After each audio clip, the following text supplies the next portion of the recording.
Alright. And this one. Let's go. Bum bum bum bum bum bum bum. Midsummer 1985. What happened? Sir, we're preparing to land. Excuse me, but would you please fasten your seatbelt? It seems I'd fallen asleep inside the plane. I was finally awoken from my slumber back by the stewardess. No, I did a time skip forwards from the initial time skip back. I only had carry-on luggage on top of it being a domestic flight, so the time between this barking and entering the lobby was almost non-existent. When at the lobby, I glanced over looking for Ushi, and was met with a familiar gruff voice calling out to me. Hello, Ushi. Asaka-san. Nah, how many years has it been? It's been a while, hasn't it? Ushi-san, it really has been a long time. Ushi clapped his hands onto my shoulder, celebrating our reunion. Hey, Ushi. Asaka-san, you're looking pretty good. You look like a bona fide frontline investigator now. You're looking quite dapper yourself. Your posture seems a lot better. Is the ballroom dancing paying off? You should give it a try while you're still young. You'd be a hit with the ladies. A real babe magnet. Ushi had retired and moved to Sapporo, and of all things he had started taking ballroom dancing lessons. He had apparently gotten really into it, and had decided to spend the rest of his life devoted to that hobby. He was aiming to get his instructor qualifications before he hit 80, and live out his old age dandily. I let myself into Ushi's car and we headed out towards the hot spring inn. I had originally intended to crash at Ushi's place, but Ushi was, obstinate that his home wasn't suitable for that, so it came to this. At the end, we relaxed while soaking in the hot springs. Reminiscing about the time we played mahjong together in Himazawa. It seemed that to celebrate our reunion, Ushi had looked for people who could pay. Unable to find a suitable candidate, we had to give up on putting together a table. As we drank together, we excitedly recounted our exploits during the final manhunt. Did they end up catching those two guys? Nope. In the end, the search team never found them. They were probably hidden by the villagers they sent overseas, or somewhere else far away to lay low for a bit. Ushi-san, if I remember correctly, you managed to grab one of their guns, didn't you? Did you learn anything from that? It was a Chinese-made military pistol. It's probably from the one the gang in Kaisen managed to smuggle in a loadout. We tried to get a match for the rifling, but it didn't show up in any cases. How about your end? After that, I was removed from the front line, so I don't know much. In the end, it seems like everything was settled under the veil of secrecy. Nah, Ushi smiled wearily as he sipped his chilled drink. What happened after that sure was tough, huh? This was 7 years now. Yeah, we held a memorial service a few days ago. I've been estranged with my father-in-law lately, so it was rough getting everything ready. What are you talking about? Nah, what happened after that sure was tough, huh? This was 7 years ago now. Hmm. That must have been a lot of work. It was then that the hostess brought in the extra drinks that we had ordered before. With the bottles of beer clanked as she brought them in, we halted our conversation. What she meant when he said it must have been tough. Thinking about that was still hard, but time had healed the wound. Flashback? It was the day after, when I rang my phone to Ushi to apologize. When I did, Ushi almost immediately handed the phone to one of my colleagues who happened to be there. Not only was I injured in the brawl with the suspects, but I disappeared to drink late into the night without leaving any sort of contact information, so I thought he'd definitely be mad. However, all he said was that it was something he couldn't talk about over the phone, and that I should come to the station as soon as possible. At the time, I could only think that he must have been really pissed off. But when I arrived at the station, he said this: "It seems your wife was involved in an accident." Having no idea what happened, I borrowed the phone to contact the hospital Yuki was staying at. Oh, did the baby die? After being given the runaround several times, I was finally able to talk to someone in charge, and after mincing words for quite some time, they told me Yuki Ashiko was killed in an accident. Oh, she died, okay. The world became a blur as I sat there dumbfounded. Yuki's death was unbelievably abrupt, unbelievably sudden.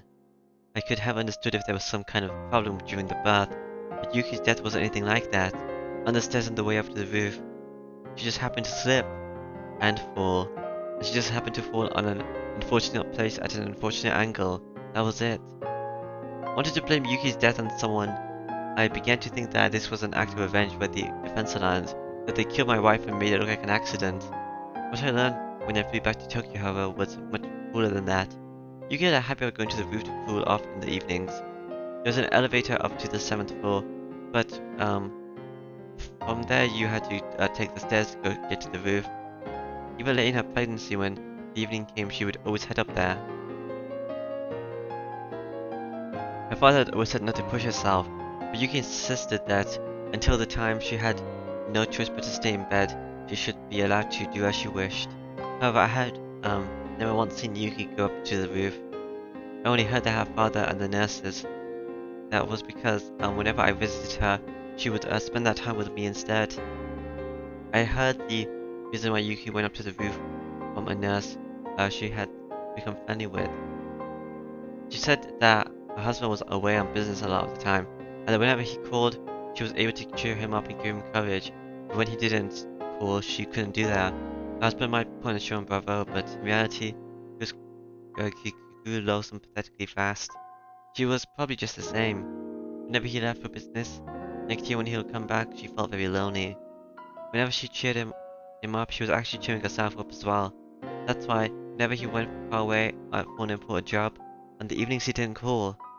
At the very least, she felt that standing underneath the same sky, her feelings would reach him. At that moment, I remember the words that girl had told me, that it was best to go back to Tokyo right away. Otherwise, there might be something I'd regret horribly. Yes, that's it. Because I was away on business that day, had headed up to the roof. Had I known that this would have been the result, had I gone as the girl had said and dropped everything to head back to Tokyo, I might have been with Yuki on the day she died. If I was with her, she wouldn't have gone up to the roof. The day my wife died was on the evening of the third day of my trip. Third day, so was that when you did the actual thing? Yes, it was right before the time I had the urge to hear Yuki's voice and ran around the village trying to find a phone. Oh, okay. The girl had gone around and cut all the phone cords. If she hadn't and had made that call, I would have undoubtedly learned of Yuki's death at that time and collapsed in tears. Of course, even though the calls were cut, I had only put off learning of Yuki's death by that one evening. In the end, I had learned of it the next morning. However, when I managed to put my emotions in order, I realized it was the girl's small token of consideration. That's the first time I've heard about that. Yeah, it's the first time I've talked about it. Nah, could it have been a coincidence? She doesn't have any special powers or anything. Aren't you the one who told me, Ushi-san, that she might be the reincarnation of the god called Orishura-sama? Well, yeah. The other folks in the village believe that Mika Furudu had divine powers. Divine powers. She had originally said it was as some sort of joke, but realizing that was serious, he slumped his shoulders. I don't know if it's true or not. They said that she did things like prophesize the future or talk about things she should have no way of knowing. That she was clairvoyant, that it was a divine revelation, with all sorts of things. Of course, they couldn't give specific examples though. Nah, she prophesied Yuki's accident. She tried to laugh it off, but out of respect to my deceased wife, he kept it restrained. Does that mean an active and capable investigator from the Metropolitan Police Department believes in divine powers and curses? Having him say that so bluntly, I couldn't respond. Of course, I had no intention of believing such odd things, but he could only say that because he didn't know what I did. Since I met that girl, who both was and wasn't Riga Furudu, I couldn't deny the existence of an otherworldly entity. Of course, I can't deny that. It might have not been a prescience, but rather a warning. A prescience, but a warning. if what that girl had said was a warning about Yuki's accident, then things become much easier to understand. Basically, the line of thinking became that it was a threat, because if I didn't go back to Tokyo, my wife was killed in a way that made it look like an accident. Unsatisfied with the investigation into your wife's accident, because I suspected foul play, I poured over the results and even carried out my own personal investigation. There weren't any witnesses to Yuki's fall. There was the possibility that someone had hidden, waiting to push Yuki down the stairs. However, the cleaning lady frequented the roof to hang laundry, and the cameras on each floor hadn't recorded anything out of the ordinary. There wasn't anything set up on the stairs, and I was unable to find anything suspicious. In the end, even after my personal investigation, I can't think that anything else happened other than a simple accident. Well, of course, these were the guys that took the minister's grandson hostage. It wouldn't be impossible for them to push a lone pregnant woman down the stairs without leaving any evidence. Ushi's expression had completely sobered up. They murdered your wife? When Yuki died, I thought that as well.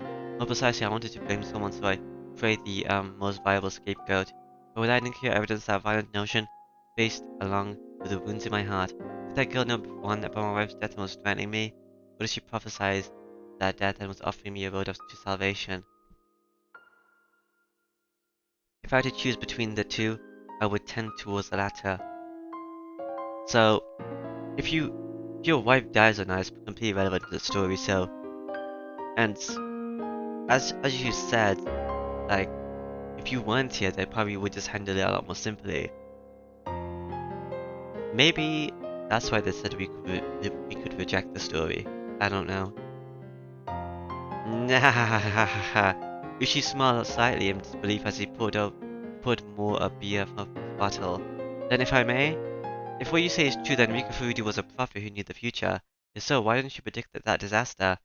If she knew that the gas eruption was going to happen, why did she remain silent? Even a few hours before would have been enough. If the village knew, then most people would have been able to escape without dying.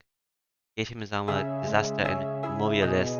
Oh, that was in chapter 3. So, is this post chapter 3 maybe? It was near the end of June 1983. A volcanic gases from the Onigaishi swamp erupted and hit the village in the middle of the night. Because I don't think it happened in the other two chapters. It was an unprecedented disaster where the whole populace was wiped out. It caused waves of panic and volcanic gas across the country.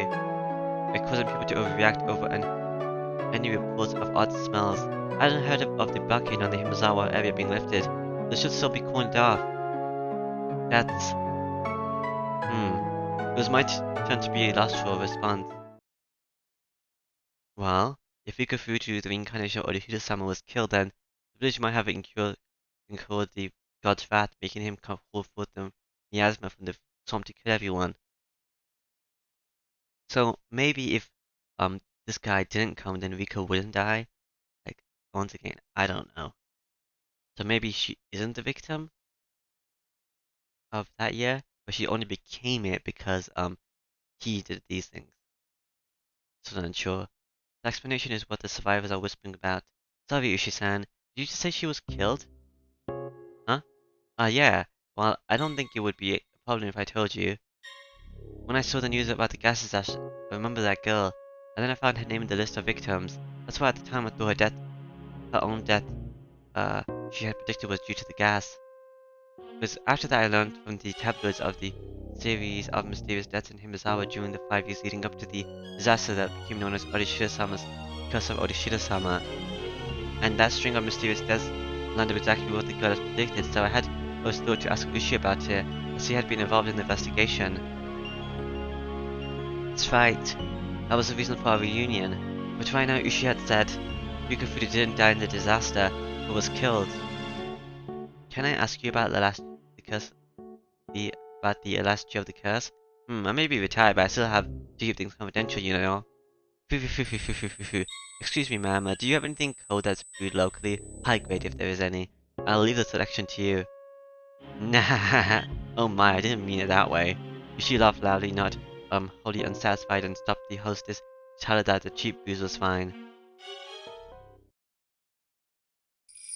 I know as much as was written in those magazines, but I don't know anything about the curse that happened the year of the disaster. Wait, Ushi's here? Didn't he go missing? I guess he didn't die, but... Oh, I thought he did die, so maybe this isn't the third chapter then?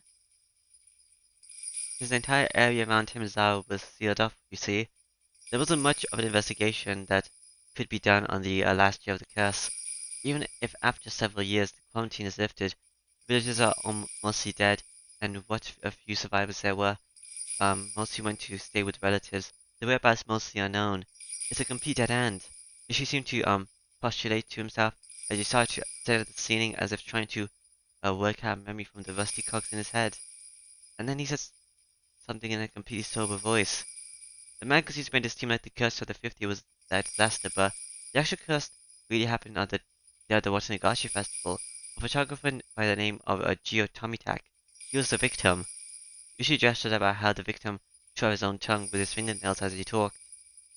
And the burnt corpse of the woman Tomitak was with in a relationship was found in the middle of the mountains in Gufu. The Gufu Preference Police weren't very cooperative, so I don't know much about it though. There were two victims in one night.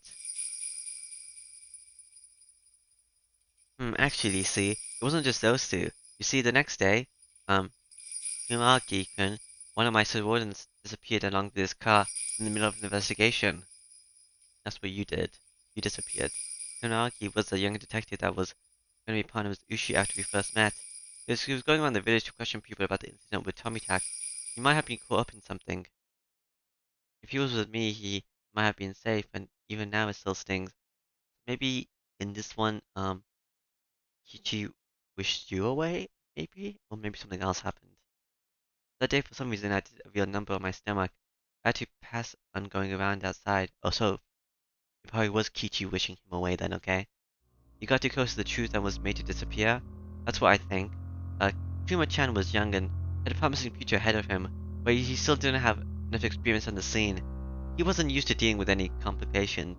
We should have mentioned the fact that he wasn't with his subordinate that day.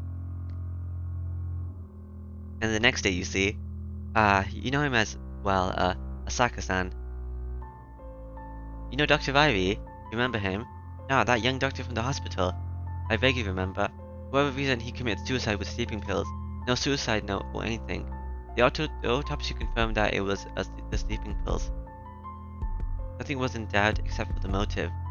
It isn't that hard to make it look like someone died from taking sleeping pills, is it? Any possibility it was a murder? He was single, no prior marriages. It didn't seem like he was going out with anyone in particular. He was the coach of the local junior baseball team, and he was on good terms with the villagers. He was liked by everyone. They couldn't find anyone who would want to do him harm. Well, any chances to investigate were ruined by the disaster, though. There's no way to find anything about him now. And what about Rika Furudu's death? It was the day off. Around noon, some of the old folks who were visiting the shrine discovered the corpse of Rika Furudu. Around noon. Huh. So, the Tokyo didn't report her? Murder? Because I thought we did that early in the morning. Before we continue, you should probably stop eating that squid somu. That bad? Rishi nodded firmly. The corpse was found on the shrine grounds next to the donation box, though she was probably killed somewhere else. That's because while she was completely naked, there wasn't any dirt on the soles of her feet. Any signs it was some sort of sexual assault? According to the autopsy, there wasn't any indication of that. All we know is that she was rendered unconscious by some sort of drug, carried to that place, and that her abdomen sliced wide open. Her organs were deliberately removed and scattered about. Unconscious? Then she wasn't cut open after her death? That's horrible. Well, she was unconscious, so it's kind of just the same thing, I guess. That girl's prediction was right on the mark. And I'm sure she was more detailed about the other deaths that would lead up to her own. For example, I think she said that the housewife that was beaten to death in the fourth year had her head split open. Then in that case, did she know that her death would be so terrible? There must have been some moments where she wanted to doubt the validity of her own predictions. But people died exactly as prophesied as the years passed. Prophecy would only come closer to fruition, and then facing the final year unable to struggle against her own destiny, her all too young life was snuffed out, and in such a cruel way. Knowing that her days were numbered and unable to fight the tide of events hurting her death, my heart ached at her helplessness. And by the way it died, it seemed like it wasn't just someone's sick taste. What I'm saying is, I've told you before about how Himasawa used to be home to demons, didn't I? Yeah, I think I remember. The festival in Himasawa called Higurashi, the Cotton Drift, seems to be some drifting of entrails. It seems like it came from the man-eating demons ripping apart their victims and throwing their organs into the river. In other words, in Himasawa, Onigari entrails had some sort of religious meaning. Well, this is according to the old tales in Himasawa, you see, to act as an arbiter so that the humans and the man-eating demons could live together peacefully. The god known as Orishira-sama descended from the heavens. If I recall, Rika Furuji was said to be the living incarnation of Orishira-sama, wasn't she? Yeah. So cutting open Rika Furuji, who was a living god, would be to the village nothing less than an absolute sacrilege. Absolute sacrilege. In other words, you mean sacrilege towards Orishira-sama. The rest you should know, Asaka-san, the wrath of Orishira-sama would occur that same night. The Great Himazawa Dam disaster. The official explanation was that some swamp upstream erupted with toxic volcanic gas which enveloped the village. The swamp where it erupted from was called Onigaiushi Swamp. It was the origin of Himazawa's old name, Onigaiushi Village. According to the village lore, the depth of the swamp apparently led to hell, where the man-eating demon came from. That almost seems too perfect. Oh no, that's just the tip of the iceberg. There was another bit of folklore in the village. If Orishira-sama became angry, the cauldrons of hell would open up, and miasma would flow out, or so they say. To the villagers, hell was at the bottom of the swamp. So basically the miasma poured out, smothering the village. Yeah, basically due to the sacrilegious way that Rika Furuji, the living incarnation of Orishira-sama, was killed, the village incurred the wrath of Orishira-sama in the form of that disaster. That seems to be the explanation. So what you're saying is that the disaster wasn't a natural one? Well, everything does seem to fit together a little too well. If Orishira-sama's curse doesn't really exist and everything was just a matter of coincidence, I would doubt it. A wild smile formed on Ushi's face as he listened to my absurd take on things. He wore an expression as though, even if it were absurd, there was a time he had thought the same thing as well. In regards to that religious belief of the villagers, suppose there was a more fantastical following amongst them. And that group created a situation that would incur Orishira-sama's wrath and enacted the disaster to make it seem like the truth. Of course I won't laugh, I've wondered down that line of reasoning more than once myself. However, even though Himazawa is a small village, it has a population of over 1,000 people. To murder that many people in a single night doesn't seem realistic no matter how you think about it. Everyone died in that night though. The gas eruption was believed to have happened around 2 AM, several hours before dawn. In that short amount of time, going and around, killing all the villagers in a way that makes it seem like poisonous gas didn't seem feasible at all. The swamp the gas erupted from still had religious significance in it. If that's the case, then maybe there was something set up in the swamp, something that could be activated whenever a religious divine verdict was rendered. According to the JSFD press release, swamp was declared the source of the eruption. This was after everything was thoroughly looked over by the investigation team. If anything like that was set up, I think they would have found it. It wouldn't necessarily have to be in the swamp itself. Come on, haven't you heard about it? The old story about when a faraway spring dried up, the village spring dried up as well. What do you mean by that? Many waterways are connected by underground aquifers. Swamps and springs are only the part that manage to pop up around above the surface. Nah. So what you're saying is that Onigaiushi Swamp is connected to another swamp or spring, and there's something the village rigged up there a long time ago, something that changes the pressure of Onigaiushi Swamp, causing it to rub with poisonous gas? Is that what you're getting at? She laughed heartily, commending the fact that the youngins have a nice flexible way of thinking. That was the former detective in him. Even though it was a hypothesis that he didn't come up with, he still had the presence of mind to not dismiss it right away. That's an interesting theory. If that proves to be true, then it would be and particularly the largest mass murder in the history of Japan. Once the quarter of Himas- once the quarantine in Himazawa village is lifted, I think it should definitely be investigated. Ishi-san, do you still have any connections with the XX preference police? Somewhat. I'm an honorary advisor for their judo classes, so even now I pop up during the summer training camp and such. I don't know when the quarantine in Himazawa village will be lifted, but please let me help investigate. I got it. Yoshi-san, how do you feel about the string of mysterious deaths in Himazawa they call the curse of Orishiro-sama? At the time, the villagers were putting a lot of pressure on the situation, on the station. The official stance on things was that the cases were unrelated, that each of the cases was separate, each with its own resolution. That couldn't be, even though it was blatantly obvious that the cases were connected based on the villagers' belief. Asaka-san, we can only say that because of the rather grandiose way things ended up after the fifth year.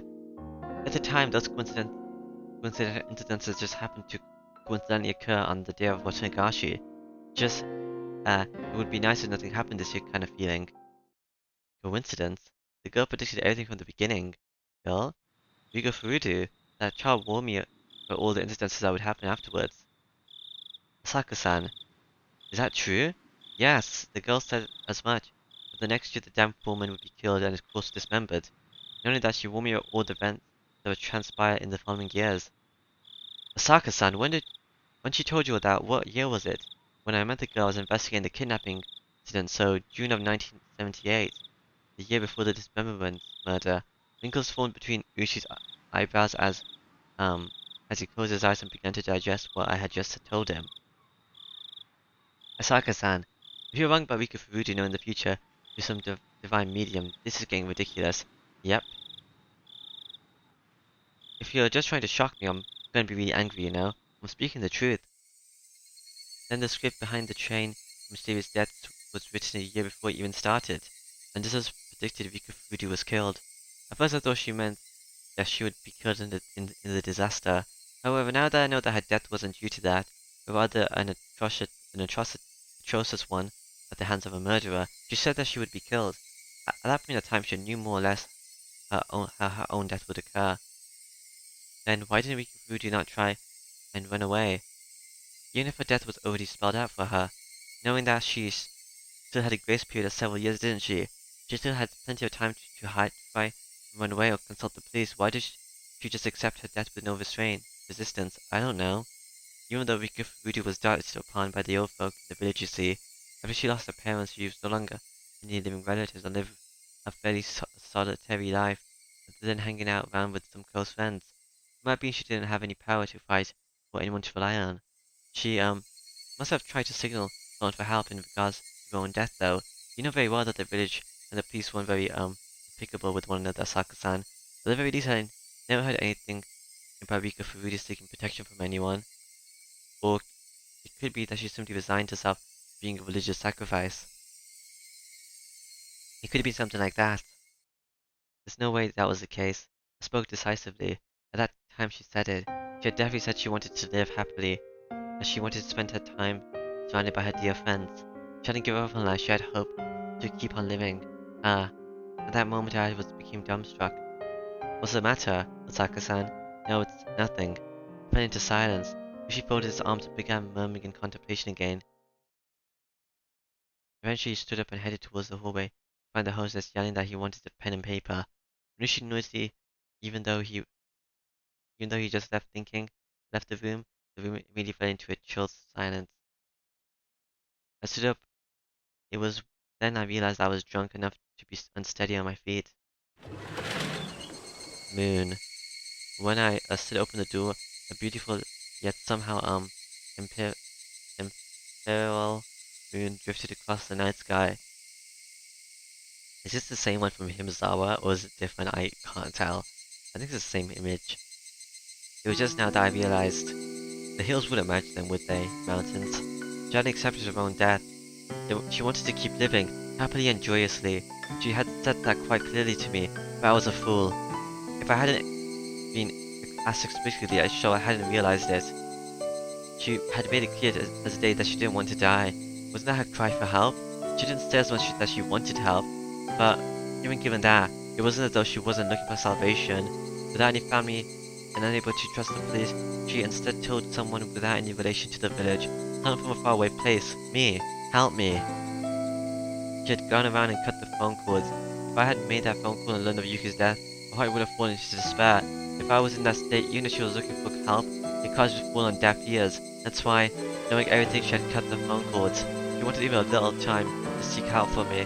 Usually just before I had lamented that one of the younger officers got mixed up in the case and been erased because he wasn't there. I was feeling the same way. If only I was there in June of 1983, I could have protected her. In 1983, it would have been 5 years since the kidnapping took place. While raising the only daughter Yuki had left me, putting all my youth and passion into my work, honing my wits and courage, wrestling with difficult cases, nothing like my failing during the kidnapping incident would have occurred. I wouldn't have been as known to react in a one-on-one fight, and by that point, I'd jumped into foreign mafia-run gambling parlors where I've learned to deal with automatic weapons, let alone handguns. It's grown so much that in 1983, I couldn't have even compared to how it was in 1978. That's why, if I was by her side, I should have been able to save her life. No matter what conspiracy or foul plots drew near, I definitely would have protected her. So even though she sounded resigned, she should have still been able to ask for help. I just didn't realize I couldn't realize it. Just as I wouldn't have realized it if I was told of Yuki's accident. I wasn't able to realize it. I wanted to cry. If I'd taken it worse to heart, I would have prevented Yuki's accident. I would have protected the girl from her own death, but even a predetermined death. She must have been expecting that from me. I learned about the disaster while watching television in my house. Until I heard about that, I'd forgotten about Himazawa. In order to recover from that shock of Yuki's death, I tried to remove everything about that place from my memory. What an ungrateful fool I was. Even though in exchange for saving her, the girl had told me of a way to save Yuki. I wasn't able to accept her gratitude, and now here we were. She hadn't died in her sleep due to a natural disaster. She was split open while still alive and killed while suffering the disgrace of having her organs torn out. She must have known beforehand that on that day and that year she would be killed in such a terrifying way. But even knowing what end awaits her, she was all too weak, a lone girl without anyone to rely upon, unable to seek help, but somehow had to swallow her own premeditated death, and left this mortal coil. Moon. She said she wanted to live. She said she didn't want to live happily. That's all she wanted. She didn't ask for anything extravagant. For any person that was ever born, it was the very basis of desires. She never said a peep about wanting money, or that she wished she was in someone else's situation. She had said that if all the deaths were preorientated, then hers was probably all according to plan.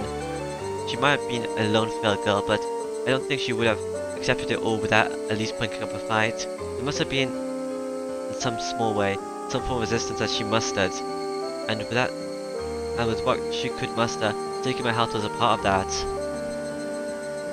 God damn it, I howled. I stomped the floor. Yeah, I don't know if she died in the first chapter, but she died in the second one and the third one. Why did I become a police officer in the first place? I could of course have an officer if I couldn't save a single girl from the misfortune that was awaiting her. Was it because there was so much going on at that time I couldn't versus the fact that she was asking for help? Like, I didn't see Satoko and Rika at the ending bits of the chapter 1. Yeah, that's right, I was still green. If I was in that situation now, I would have definitely been able to help her. But she didn't die on the Higurashi, which is weird. But it was already over. Even if I wanted to sell the regrets she left behind, Himazawa as a dangerous area was still quarantined. Most of the people involved were already dead, with the few that did remain spread around the country unable to be traced. But then, if it was already Shira's anger, then why didn't that occur after chapter 2? I don't know. The stage of that tragedy was still off limits as well. The police investigation was put on hold, the case slowly being buried in the sands of time. Just like how I wouldn't have known unless Ushi had asked me about it. Saka-san, are you okay? At some point Ushi had returned with a notebook in his hand.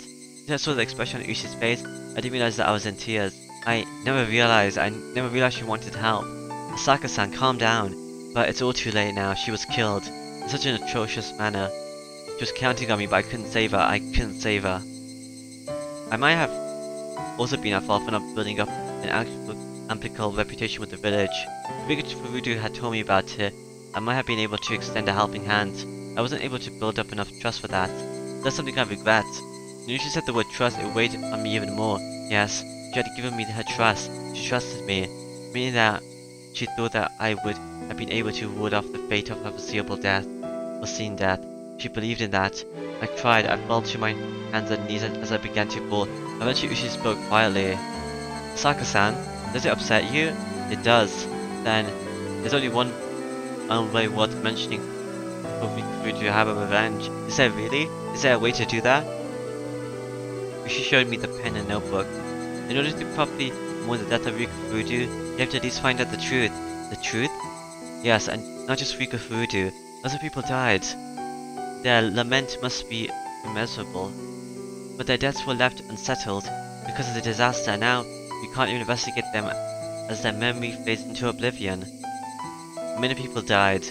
The old man who was killed, Kuma-chan was erased, everyone was a victim. The police can't even investigate it. Who's going to take care of their parting regrets? Only we can, Asaka-san. We find the truth. Yeah, we'll find it. I've been around every one of the string of mysterious deaths and know all of the inner workings of the village. You were told an important truth the year before they happened by Rika Furudu. We can do it. But you're already dead. Oh, that's right. Rika Furudu died. You were too inexperienced so you couldn't save her. Oh, Ushi grabbed me. He was a wreck and lifted me only by the lapels. That's why, to atone for that, we reveal the truth. If what you said is true, then all the incidences were part of a greater design. If that's the case, then how about then how we investigate needs to change completely. I tend to spend tonight summarizing all the information you and I, and then get in contact with one of my former subordinates first thing in the morning. We're not gonna let the case go cold. We're definitely gonna crack it wide open. Crack it open. Crack it open. We will. Several years have passed, but it's not beyond this status of limitations. Even if the case has been postponed, it's not closed. It's still going. We're going to keep it going. Ushi and I vowed to bring the truth of the case to light and stood up. Everything ended in 1985. I, at least, wanting to apologize, had searched for a grave. After the state autopsy, the remains were entrusted to one of these shrine followers. In the future, when the quarantine on the Himazawa area was lifted, there'd be a return to our family's grave. However, unsure who exactly took the remains of Rika Furudu until today, I couldn't even apologize to her. In the future, when the quarantine on Himazawa was lifted, all I could do was wait until whoever that person is returns to the grave. What I could do right now was not apologize to her. Instead, until I was able to meet her again, I would reveal the truth and dispel her regrets. Here and now, sporadic eruptions of gas in the Himazawa area meant that the prospect of the quarantine being lifted wasn't happening anytime soon. Most likely, it seemed that she had no intention of being me again until I found the truth. That's why the quarantine wouldn't be lifted, or so I thought. Until the day I grasped the truth. It was the following year. Ushi and I authored a book on the string of mysterious deaths leading up to the great Himazawa disaster. I decided on the title, Higurashi, When They Cry. Whoa, that's what this is called. That was because for those few days I was in Himazawa, the sound that I remembered the most was the cries of the Higurashi. I could only wish that, based on this book, those people involved with that incident could refresh their memories and bring to light a new truth. And more importantly, that nothing like this ever happens again. I wrote this in afterwards. Why did this tragedy happen? We can't reach the truth by ourselves. If you're reading this, please discover the truth. This is our only wish. Kurudu Ushi, Mamono, Akasa. Oh, here's your... This year the quarantine on Himazawa still hasn't been lifted. Higurashi, When They Cry. Is this why I can disregard it? Because it's trying to say that it's the authors or whatever? Oh, okay then. Our only wish. Alright. Yeah. I guess that's it for this time then, so bye bye.